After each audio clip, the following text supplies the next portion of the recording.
Beth. And I'm Beth. Welcome to Physics with Beth and Beth. Hi, and welcome to Physics with Beth and Beth. We're at AP Physics 1 curriculum, Unit 5. We're still in Torque and Rotational Dynamics. We've got quite a few videos coming to you from this unit because we tend to think of motion in a line. Thinking of it as a rotation, motion and rotation is a little bit more tricky, so more videos. Today's concept is going to be on moment of inertia and rotational inertia. First of all, these things mean exactly the same thing. That's why there's an or. And you'll see them about 50% of the time. You'll see it in the AP exam, online homework, in your classroom, you'll hear it.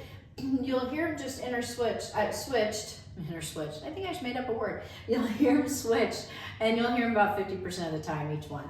It's kind of like physics, right? Take a word that's pretty scary, and then let's just say, hey, this next scary word also means the same thing. So there you go. Welcome to physics, right? All right, so what does it mean? It means the quantity that measures an object's resistance to rotational acceleration. And you're like, oh great, I totally understand it now. I got it. No, okay, so again, lots of big words. What it means is that different objects will resist rotation at different amounts. It's like when we talked about Newton's first law in first semester. An object in motion stays in motion, an object at rest stays at rest, an object in motion stays in motion at constant velocity unless acted on by unbalanced forces. Okay, well, in rotational, different objects will resist wanting to start that rotational motion, that rotational acceleration. Okay, now let's start just how we always did, as we always do with symbol, unit, and the equation. Okay, the symbol, we're going to take our wins where we can get them in this unit because it can be confusing. This is a win. The symbol is I for inertia. It's not a Greek letter, and it actually is the first letter of the word. So yay, we got a win on that one. The unit is a kilogram times a meter squared. And you're gonna wanna watch that problems. If they give it to you in grams, you gotta get it to kilograms. If they give you the radius in meters or the length the radius or the length in centimeters or something like that, you've gotta get it into meters. All right, so kilograms times meters squared. Now the equation is a little trickier because there's going to be some factors that determine an object's resistance to this rotational acceleration. And we're going to talk about what those factors are as we go through here. So I'm going to start, so the equation is not the same for every object. Okay, so the little squiggly line means that the number 1 or a fraction goes here. And then they're all mr squared. Or if it's a rod, you're going to see a length, L squared instead of an R, where m is mass in kilograms. That's why our unit, we have a kilogram. And then R is the radius. And it's in meters, of course. And then you do radius squared, so you get meters squared. So that's why our unit is kilograms times meters squared. Okay, let's go through some concepts first, and then we'll talk about what all of these are over here, these equations. Okay, the first thing you need to know, the higher your rotational inertia or your moment of inertia, the higher the number means it's the more resisting to rotate or that rotational acceleration. Okay, the smaller the rotational inertia, then the less it resists. It's kind of like if you've got two objects at the top of a ramp and you're wanting to roll them down a ramp and you have one that has a really high rotational inertia, then it's going to want to resist rotating more, this rotational acceleration. And it's going to say, give me a second to get started. All right, but you have another object beside it that has a really small rotational inertia, and it's going to go, hey, I'm not resisting. Let's roll. Let's go. All right, pun intended, by the way. So that's one of the concepts you need to know. Higher the number, more it resists. Lower the number, the less it resists. Okay.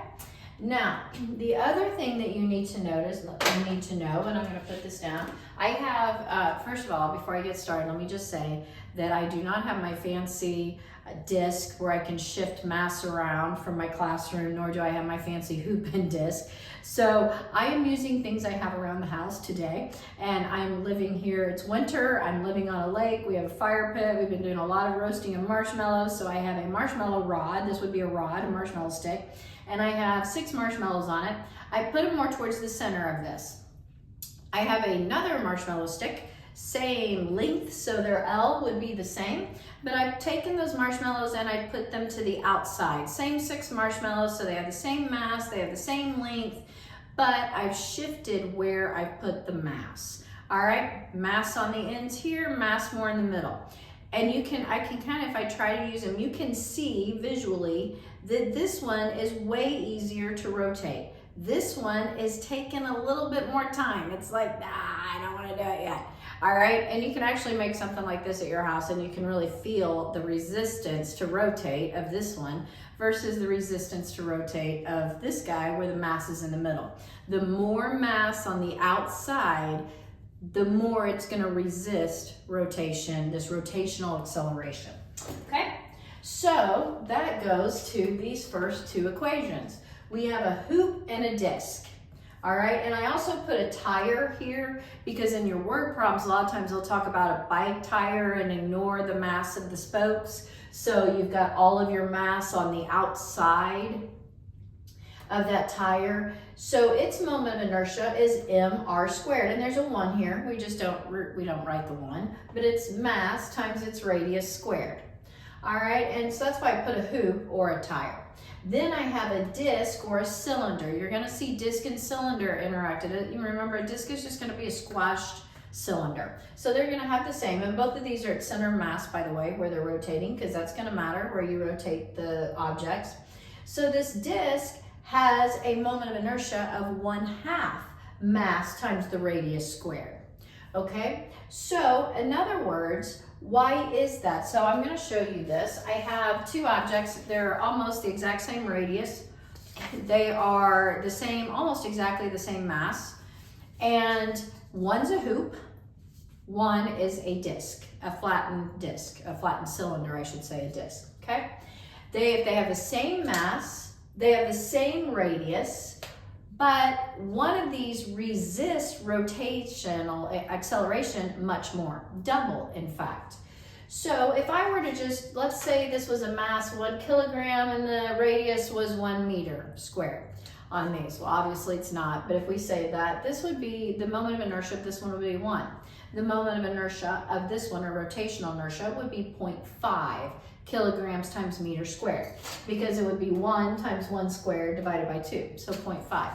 So this disc has half the rotational inertia of the hoop. So if I were to race these on a ramp, which I would do this in my classroom if we had room, and I would have my fancy little hoop and disc, but if I were to race these, the disc wins every time. And that's a concept question you'll see often on a AP exam multiple choice question. If you race a hoop and a disc on a ramp, which one wins the race? The disc will always win. Why? Because it has half and by the way, when they say that concept question, they'll say they have the same mass and the same radius. The disc has half the moment of inertia or rotational inertia, meaning it's going to resist rotation less. So you put these on a ramp, this guy starts rolling. Let's roll, let's go. Pun intended again. This guy sits up here and goes, okay, I'll get started now. And so he's going to get started late, and the disc will always win the race, okay? Because it has half. It's very similar. We have a solid sphere and a hollow sphere. Moment of inertia formulas here. We have mass and radius squared again, but remember I told you it's going to depend. These are going to be different. The fraction for the solid is 2/5. The fraction for the solid sphere is 2/3. Okay, 2/3 is bigger than 2/5. Okay, why is this moment of inertia of a hollow sphere more than a solid sphere? Why does the hollow sphere resist rotating more? And it's because it's a hollow sphere. So if you have the same mass of 2 spheres, one solid and one hollow, and you have the same radiuses, the hollow sphere is going to be the one that loses the race, just like the hoop loses the race because it's got the greater moment of inertia, and because its mass is distributed on the outside. Just like our marshmallows, when it resists rotating, this rotational acceleration. All right, because there's more mass on the outside. A solid sphere is going to have an evenly distributed mass, just like my disc did. But the hollow sphere is going to have mass distributed on the outside, just like my hoop did. Okay, perfect. Now that we understand that, then the only other thing that formulas I have here is I have an I, the moment of inertia of a rod, at center of mass, so you're spinning it at the center of mass, just like I've been doing with these examples. I've had it at the center of mass, rotating in the center. All right, and that would be 1/12 ml squared. But then if you rotate a rod from its end, meaning now I'm rotating it from here and I'm going all the way around. I'm rotating on its end. That's what that means. Then I have 1/3 ml squared. All right, so how will you know these? Do you have to memorize these? No. Typically, you do want to memorize the hoop and the cylinder, and everything else will be given to you in problems, or you're solving for it some other way as we introduce more equations with moment of inertia in it. Okay, I think that is is the basis here of our moment of inertia and rotational inertia. Hopefully you understand it. Remember, it's dependent on mass, it's dependent on radius, so the greater the mass, the greater the radius, the more moment of inertia you're going to have. It's also dependent on where you rotate it from, that center of mass, or if you're rotating from the end. Remember, again, if you have a rod, though, it's going to be length, not radius. Okay, but it's dependent on that, and then it's dependent on where mass is distributed. More mass on the outside means it resists rotation more. All right, I hope this helps understanding rotational. We didn't really work through any problems except saying, hey, if this is 1 and this is 1 on my disc or hoop, but it's pretty self-explanatory once you get the fractions. And again, if they're asking you to come up with moment of inertia, then they're going to have to give you the formula. No one expects you to memorize all of the different formulas.